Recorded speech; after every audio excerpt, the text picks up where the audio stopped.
you can use it in mixed modal training, but you really can't use it as a form of zones of training.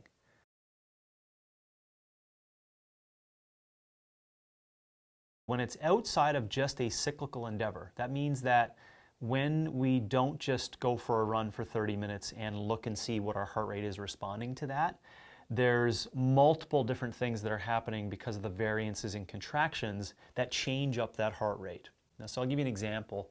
The way we determine levels of effort for heart rate is generally from an incremental running test, okay? And most times it's done on a treadmill, actually, from the scientific literature. So people will go 2 minutes running, 2 minutes faster, 2 minutes faster. They'll get up flying, right? Okay, take their maximal heart rate. Can you go any longer? No, I can't. Shut it down, lactate scores, et cetera, et cetera. And that's how they determine curves of zones after that for the heart rate.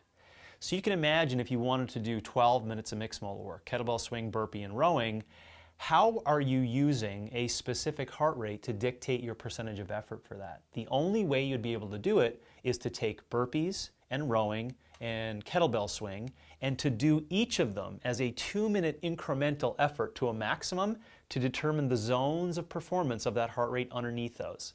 For 2 reasons. Number 1, your heart rate responds differently to all those 3 variables. And number 2, you can't use one heart rate zone for all of those other options for mixed modal. When I even discuss it, I say this all the time, my brain hurts to think about how in the hell you're supposed to find heart rate zones for mixed modal training, because think of all the options you'd have to do for step tests, right? So if you're like, well, I know what my heart rate should be for thrusters and pull-ups and running. Well, what happens if the test is power clean ring dips and rowing? And you're like, oh, well, I'll have to do a test for that. Okay, there's a million other options that could come up in the test. So how are you going to know what heart rate you should be using? So the idea on global heart rate zones only apply to specific cyclical tests and then only to training that specific cyclical modality. I know how sad that may seem, but that's the reality. So you have to do a max heart rate volitional test for each of VersaClimber, skiing, rowing, swimming, which all take about an hour each for each hour test, okay?